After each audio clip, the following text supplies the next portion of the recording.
What's up, y'all? What's up, y'all?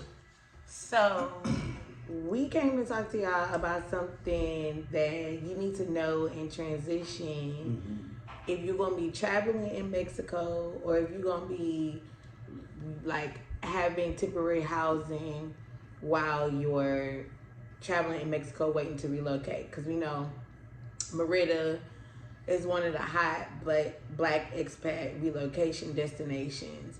And so what we're going to talk to y'all about is what you need to know if you're renting an Airbnb in Mexico. Straight up, I'm just going to tell y'all, these motherfuckers is out here hustling. They definitely hustling. It's a whole hustle. I mean, bread. They getting it. And at the bottom of this video, I'll put some Airbnbs that we went to, some Airbnb do's, and some Airbnb don'ts. Because there's a lot. And we learned a lot in like the first week of renting. Right. We've been here how long, baby? Like a month? Yeah. Almost a month and some change. A month and some change. Yeah. And the first 3 weeks that we was here, we went to like 6 Airbnbs. Yeah.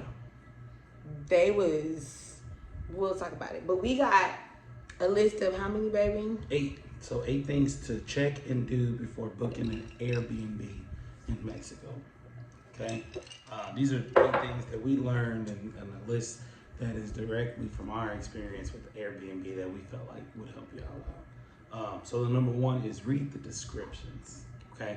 Every fucking time. And every word. Thoroughly read the description. Like, don't skip over anything. Like, even when you go to the pictures, like, read the description, of what it says, because we booked one that said whatever it said, showed whatever it showed, and found out that it was an extra charge to use washer and dryer. And by extra charge, it wasn't listed in the thing, but then she wanted to charge us $41 for washing 3 towels. One time. When she didn't even give us enough towels for the amount of people that we had. So, read the descriptions, because they finding these little loopholes, and then if you've been in Airbnb or booked one, you know that they have a chance to get reimbursed. The host does. Yeah. And yeah, she did. She tried to hit us with a reimbursement, and we argued like, one, there was no set amount of what you wanted to charge us. You just said we couldn't use it and that it was an extra charge. And then I felt like once she found out we were American, then it was like, oh, it's $41. And I was like, that's no way. And I'm going to tell you something else. You got to watch these Airbnb people, because they'll try to hit you up on WhatsApp, and that's probably on here. But one of the things she did, because her description said that she was like 15 minutes from the beach, but actually it was like 30.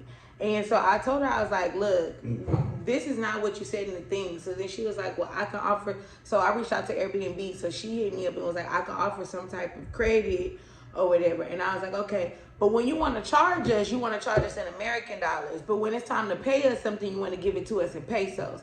No. Give me my money the way I paid your ass. Because they know that if they say something or off top, like, it's going to take you a while to adjust in your mind, like numbers. I'll be at the store and something will say 159 pesos, but in my mind, I'm like programmed to think $159. Yeah. So I feel like that's expensive. So she was like, oh, the best I can do is like 1,500 pesos. I'm like, that's $81. Right. That's not shit. Yeah. So you got to really make sure you read the descriptions, and then make sure that you communicate with them properly.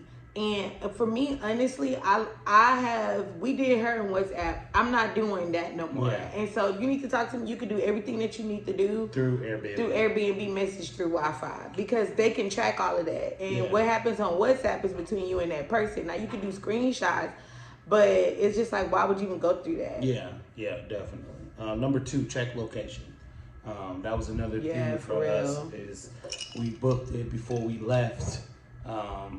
And thought, again, 15 minutes to the beach for us is like, okay, that's decent, but like, again, it was like 18, 19 minutes. It was actually 30. Yeah, you're right. It was almost 30. And then so far into the city into this like into the neighborhoods, like off from the city, that you know, now we have to find alternate modes of transportation, which was a bus. We ended up finding a bus, but it just got to be, it was a bus van, baby. It was a bus van, but it got to be a little overwhelming and tiring, like catching the bus, going to have a long day at the beach, I'm sorry, and then trying to ride that back, sandy, wet, you know, not fully dry. These is not U.S. buses. They don't have air conditioning. They're actually like vans. Yeah, like big vans. Yeah, so location really doesn't matter. Location matters. I always now, from here on out, depending on what I've heard or what, because you can only research a place so much, even if you don't know. For us, when we were in Playa, the second Airbnb was like, I'm not looking at anything that's not close, at least to the water.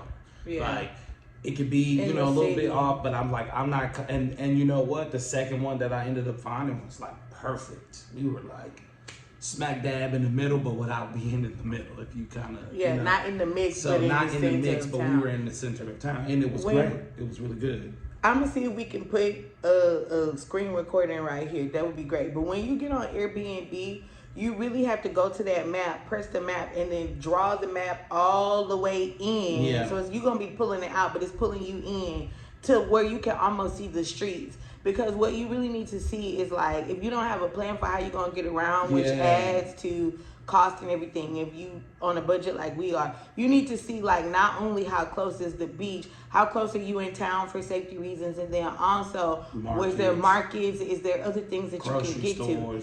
Because for us, the Airbnb was cheap, but then when you got down to every time our family, because we have a large family, get on the bus, it's 10 pesos, 10 or 20? 10 pesos. 10 pesos per person, so it's 60 pesos every time you get on the bus. Well, if you go that direction, it's 60. Ain't no Q card or none of that shit. So every time you get on that motherfucker, you gotta pay 10 pesos per person. So every time we moved, we had to pay 10 pesos per person there and back. So that's 120 pesos per day, which doesn't seem like a lot, but over the course of a month, it ended up being like almost $150, right? So it's that, and then you might be thinking $150 isn't a lot. Well, it's not a lot, and that's how we felt too. But the inconvenience plus the cost is like, you really should have just paid a little bit extra to be in the city. And that way, the other side to it is there was a couple times where we had to pop out and the grocery store was right across the street from us once we moved. But it's like when you have kids and all of that stuff, if something happens, the Kumbi is all done running. The bus is done running. So now you're just stuck in the back and ain't no Uber. No. Mérida has Uber, but Playa del Carmen does not have Uber. And we'll talk about that in another video. Number 3, check security features. Okay. That's facts. Make sure when you reading these places, I will say for the one pro that for the first Airbnb was that motherfucker was secure.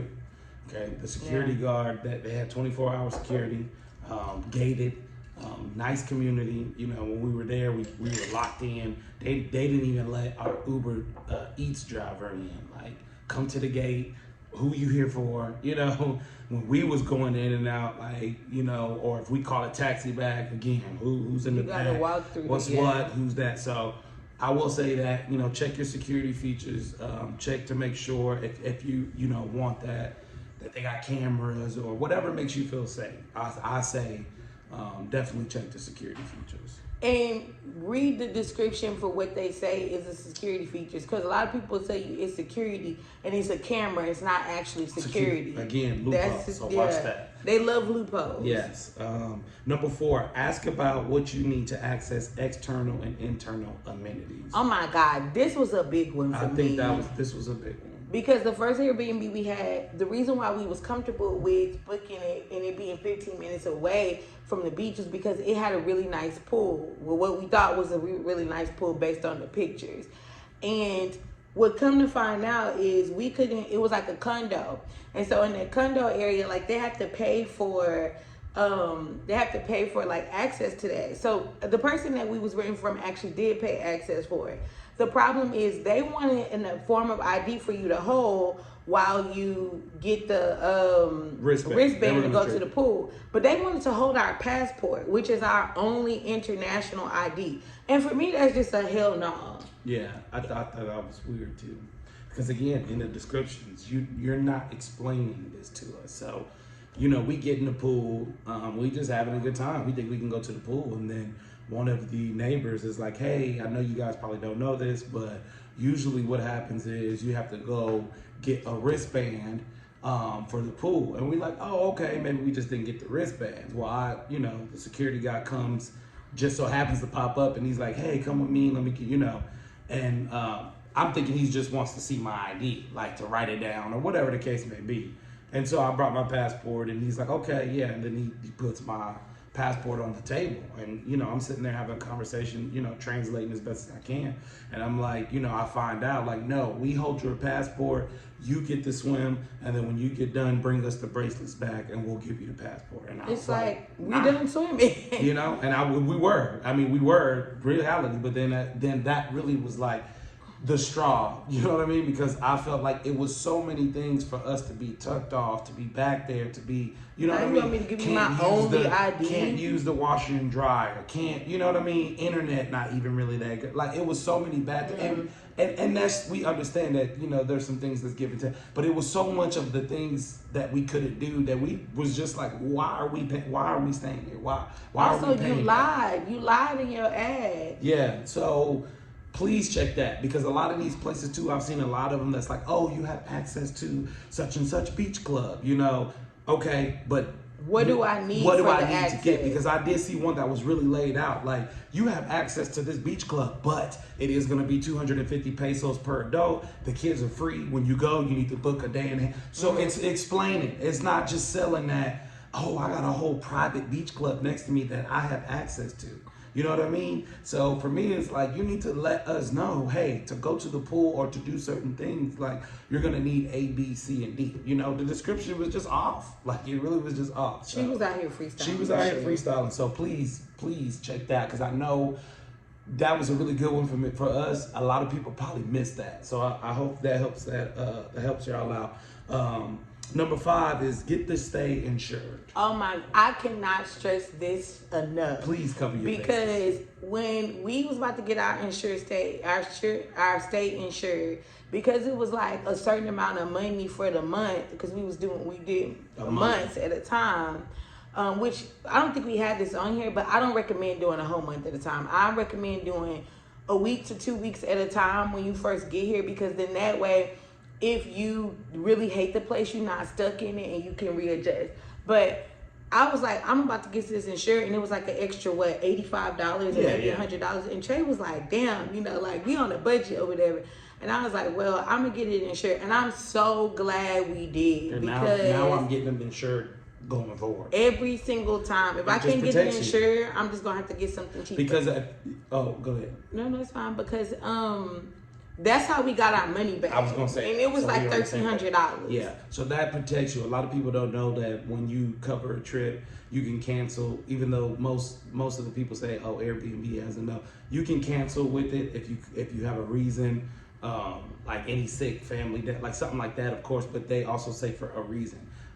Part of that insurance, if you read it, there's a clickable link on the insurance part that'll tell you what it covers, and 9 times out of 10, they cover that reimbursement. And so that's how we got out of it without really. So we really didn't take a loss per se, because we only really stayed 2 days, I believe, or right at 1 day. It was 2 or 3 days. I think we stayed, and we were like, let's just figure it out. So yeah, after going through Airbnb, they were like, we brought that up, and they were like, yeah, they didn't have any problems with refunding us. And they have 2 things that are really good in the insurance. If you don't feel safe or you fear for your safety, and then the other one is if it's not what it said on the ad, or what it looked like on the ad. False advertisement. They also were false advertisement. Yeah. Those 2 things are really important, because I feel like it happens a lot here. Another thing I feel like is not on this list that we should talk about is, we can talk about this more in another video, but when you come here, I know a lot of people are showing y'all videos and they're talking about how cheap it is here. It's like the Airbnb in the city has gotten hip to the fact that tourists are coming here. And so Airbnbs aren't that cheap. Like, they're not expensive as I've seen them in other places, but they're not cheap like the rental prices that you're seeing. So you need to be prepared when you're looking for somewhere to be paying 2 weeks to a month in rentals. I mean, in Airbnb prices, and you need to check it out. And when we talk about rentals in our video, we'll put some amazing realtors down that you can check out. But it's going to take time for you to go and see and A, B, and C, and so you need to be prepared for that. Yeah. What's the next one, baby? Number 6, check Wi-Fi speeds. Oh my God, they love to put Wi-Fi on there, but not tell you how fucking slow it is. Or they'll put in the description fast Wi-Fi. Another problem. Went to somewhere and that was the first place. She was on a plan and didn't have unlimited. So once we hit a cap, we just in there. We just thinking it's Wi-Fi. We didn't know that she had a certain amount of gigs, right? And so once we exceeded that, which our family does, we have it's 6 people. Pretty much everybody is like plugged in on. The kids might be playing games. Me and her might be doing work. Our oldest daughter is definitely like, she's 13, so y'all understand. So, but yeah, when it got to a cap, it slowed down tremendously. And you couldn't do anything, right? And it was to the point where it was like, hey, turn your Wi-Fi off, turn your Wi-Fi off. Who's not using it, turn it off, just so we can get decent speed. So, which is a no-no for us because that's how we make our money online. You know what I mean? So if you are a digital nomad, please check that. And if we found a way around it, and y'all might know that have been doing Airbnbs, but you can contact the host before you book. So if they don't list it, I've been contacting them. If I see a really nice place for us, I'll contact them before, like a couple days before, and say, hey, do you know how fast your Wi-Fi is? 9 times out of 10, most people know. And then they'll give you a number. Safe bet is 100 megabits and over. You don't want to do 100 and under. Could you make it 100 and under? Yeah, if it's 80, 90, but I wouldn't dip nothing less than 85. I wouldn't dip less than nothing than 85 because it's really, really hard to like get, do things how you need it to do. Could you make it? Sure. If it's just you, perfect. I don't know. 100 megabits and over is like really, really, really good. If you get anything over 100, you straight. Like anything over 100 is really good. It's fast, but a little under, I've seen 20, 30, 40. 20 is a no, because the first lady, she had 25. Yeah. And he's the tech guy, so he could probably tell you better than I can. But as somebody who does video sessions almost daily, 25 was a no. It was so rocky. Yeah. And my clients could barely hear me. And so that you can't. Yeah. I feel like if you have to stream video or do Zoom calls or anything like that, Zoom really don't work on nothing less than 90, to be honest. Yeah, so not just be aware of that. Motherfucker barely work if they don't list it, because some of them will list the megabits per second. If they don't, contact the host. When you book in, it has an option. It'll send them a message. They'll talk to you, and then if it's over, then you just go, and if not, then you move on. Number 7 is check other reviews. Nah, for real. That will give you some more insight. If you hesitant, you didn't read the description, and that's okay. If you didn't check the location, and that's okay. If you've done everything, the other last thing to do is I go see for reviews, because there's going to be a handful of people. If it's, however many reviews, it's going to be at least some person or something on there that's going to give a realistic review, and that'll give you more insight. So, I found this one place that was real nice in Playa. In between, really nice place, right on budget, was perfect. And then I went and looked at one of the reviews, and they said that they left and got robbed. They left, went to the beach, and came back, and everything was gone. And they didn't force the lock. They didn't they felt like the homeowner was shaky on trying to find them. So it's like, wow, and then in the description, it's like everything was like, oh, secure this, I got cameras and doing that. But yeah, and then that one review for me is like, I would not want to take a chance because they didn't take anything but their belongings. So check them other reviews, because there's some people on there that's gonna say whatever, but there's some people on there that's really gonna give you the insight. I feel like I have 2 rule of thumbs that we probably agree on when it comes to, because we go back and forth. If you find some good, I find some good. Yeah, I'm not gonna lie, it's a process. We take a little process, we take our time. Yeah. The first rule of thumb that we both do is we actually don't book Airbnbs that don't have reviews. Yeah, that's one. I don't give a shit if we about to be the first people. I don't want to be the first people. I want to know what everybody else think about it.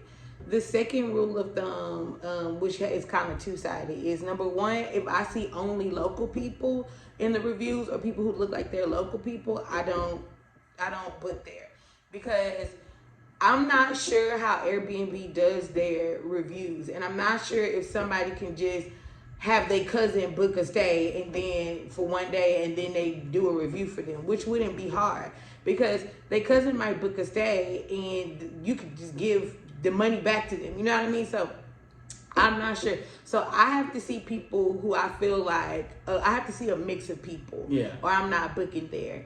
And I need to have 10 reviews or more to book. Yeah. And honestly, 10 reviews is like, this better be thorough. Like perfectly. Because I just really feel like 50 and up is what I feel good about, but I'll do somewhere between 20 and 50. I've done less than like I've seen some that have been less than 10 reviews. It might be right at 10, or I've seen one that was 7. And I feel comfortable because one of the reviews really was real.